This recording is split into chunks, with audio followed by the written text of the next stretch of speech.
कुछ बात करेंगे बलूचिस्तान की, जहां के नौजवान किसी से कम नहीं हैं। तालीमी मैदान में तो अपना नाम बलूचिस्तान के नौजवान रोशन कर ही रहे हैं, अब अदाकारी में भी वो जौहर दिखा रहे हैं। हाल ही में ओमान में फिल्माई गई मलयालम फिल्म रास्ता मुत्तहिदा अरब अमारात, बहरीन, ओमान समेत दीगर खलीजी ममालिक में रिलीज़ कर दी गई इस फिल्म में पाकिस्तानी नौजवान अदाकार सारंग भी मौजूद है। समी सारंग का ताल्लुक बलूचिस्तान कोयटा से है। समी सारंग ने भारतीय फिल्म इंडस्ट्री में काम करके क्या तजुर्बात हासिल किए हैं, ये इनसे जानेंगे। तो जनाब समी सारंग साहब इस वक्त हमारे साथ मौजूद हैं, उनसे इस फिल्म के हवाले से बात करेंगे। सबसे पहले तो ज़बरदस्त ये खबर जब हमने समी सुनी है तो भारत की मलयालम इंडस्ट्री यानी साउथ इंडियन फिल्म इंडस्ट्री तक पहुंचना तो बहुत से एक्टर्स का ख्वाब है, क्योंकि बड़े बजट की मेगा फिल्में बनाते हैं वो लोग। आप वहां पहुंचे कि कैसा एक्सपीरियंस रहा? जी अस्सलाम वालेकुम। Thank you very much for having me. सबसे पहले good morning Pakistan. Sir experience बड़ा ज़बरदस्त रहा। एक बड़े प्रोडक्शन के लिए काम करना, क्योंकि हम जिस कम्युनिटी से हैं, सबसे पहले माफ़ कीजिएगा मैं करेक्ट करता जाऊं, रिपोर्ट में मेरा ताल्लुक सूबे बलूचिस्तान कोयटा एक पश्तून कबाइल से है। अच्छा। शायद उन्होंने बाय मिस्टेक बलोच लिखा होगा सही। उसमें। तो एक्सपीरियंस मेरा बड़ा अच्छा ज़बरदस्त रहा। एक नए प्रोडक्शन टीम के साथ, एक नई लैंग्वेज, एक नया माहौल, और दो के मेरे लिए एक बहुत बड़ा चैलेंजिंग था, but I given my best. तो ये ज़बरदस्त है, लेकिन आप ओमान की फिल्म इंडस्ट्री के साथ भी वाबस्ता हैं और वहाँ प्रोडक्शन हाउस भी चला रहे हैं, लेकिन ये आपको खुद अप्रोच किया गया, ये कैसे था कि ओमान में वो शूट कर रहे हैं, आपको चूज़ किया गया, फिर आपको बड़ा एक मरकज़ी किरदार है इस फिल्म में। तो फिल्म के बारे में भी हम बात करते हैं, अपने हवाले से बताइएगा कैसे ये आप तक अप्रोच हुआ। सर एक्चुअली क्योंकि जीसीसी में कम्युनिटीज मल्टीपल नेशनलिटीज यहाँ पे होते हैं, क्योंकि बिल्कुल। मैं वाबस्ता ओमान फिल्म सोसाइटी के साथ था, और फिर मल्टीपल ब्रांड्स के साथ मैंने एज अ मॉडल भी काम किया हुआ है, और फिर मैंने शॉर्ट फिल्म फेस्टिवल्स में एज अ जूरी मेंबर भी काम किया हुआ है। अच्छा। और इनकी Indian schools of group of schools का एक बहुत बड़ा फिल्म फेस्टिवल कंडक्ट किया गया था, तो उसमें भी मुझे as a jury member invite किया गया था और मुझे भी वहाँ अवार्ड से नवाजा गया था।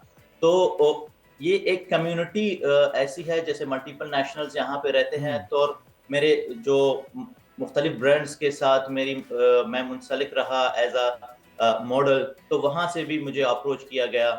और one of my friend, she is like a casting coordinator, she is from India, तो उन्होंने मुझे रिकमेंड किया था। और ये भी मैं आपको बताता चलूं, 2017 में भी मैंने एक तमिल मूवी में मुझे एक छोटा सा किरदार एज अ सपोर्टिंग रोल मुझे दिया गया था, अच्छा। तो उसमें भी मुझे काफी सराहा गया था।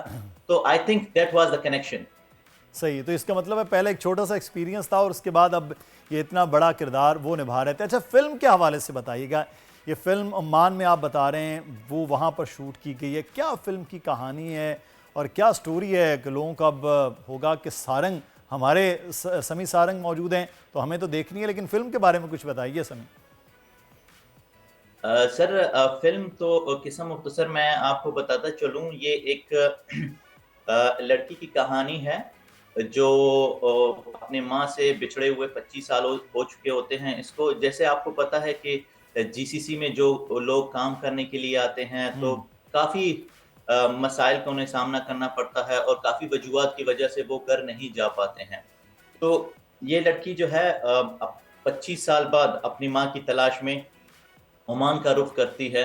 तो यहाँ पे उसको काफ़ी मसले मसाइल का सामना करना पड़ता है। फिर जाके उसे ओमानी फैमिली के साथ उनका इंटरेक्शन होता है, तो फिर वो उनको यहाँ पे बाकी जो कम्युनिटीज़ होती हैं, इंडियन कम्युनिटीज़, वो उनको हेल्प आउट करते हैं। तो वो इसी सिलसिले में अपनी माँ की तलाश में निकलती है, तो वो जाकर रुबल काली डेज़र्ट एरिया में वो वहाँ पे जो है ना खो जाते हैं। रुबल काली डेज़र्ट दुनिया का सबसे बड़ा डेजर्ट कहलाता है, जो अच्छा। सऊदी, यमन और ओमान के बॉर्डर के साथ कनेक्टेड है।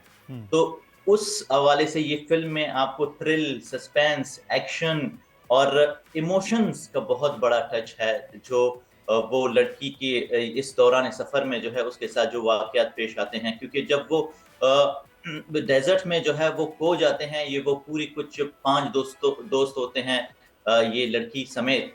तो फिर उन्हें दिखाया जाता है कि वाकई एक डेजर्ट में कैसे सरवाइव किया जाता है। This is the story of survival.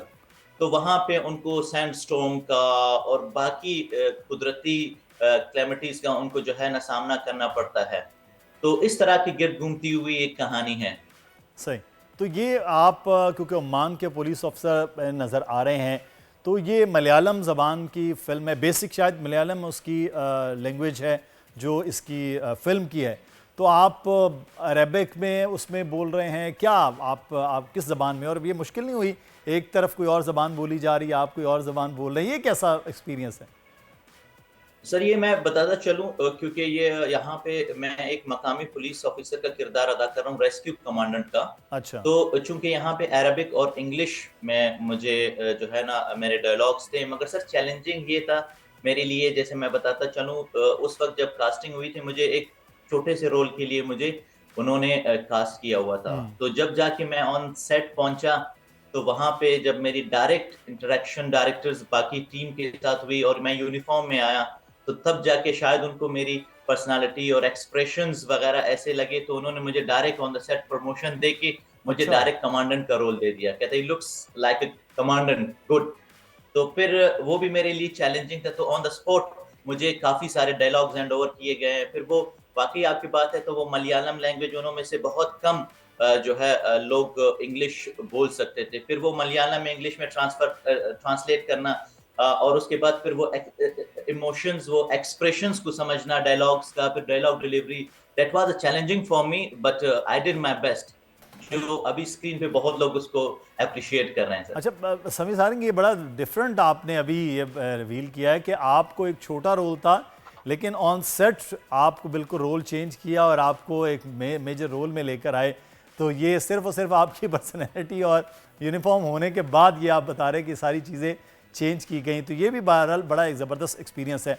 दूसरा मैं आपसे ये जानना चाहूँगा, आपका सफ़र कैसे शुरू हुआ फिल्म इंडस्ट्री की जानिब? क्या आप जब कोयटा में मौजूद थे तब से ये कुछ शौक़ हुआ, आप वहाँ पे शिफ्ट हुए? अपनी कहानी कुछ बताइए। सर जैसा कि मेरा ताल्लुक क्वेटा से है, पश्तून कबीले काकड़ के एक ज़िले शाख सारंगज़ी से है, इसलिए मैं ऑफिशियली अपने साथ सारंग लिखता हूँ। तो अच्छा। वहाँ क्वेटा से मेरी इब्तिदाई तालीम मेरी क्वेटा से थी। उसके बाद मास्टर्स के लिए मैं इस्लामाबाद आया, तो वहाँ से मैंने मास कम्युनिकेशन डिपार्टमेंट में मैंने मास्टर्स की, क्योंकि शौक मुझे जाहिर सी बात बहुत अरसे से थी। तो फिर मास कम्युनिकेशन डिपार्टमेंट अब्लाग से मुंसलिक होते हुए फिर मैं काफ़ी टीवी चैनल्स के साथ मैं मुंसलिक रहा एज ए इंटर्नी, और उसके बाद एफएम में मैंने काम किया।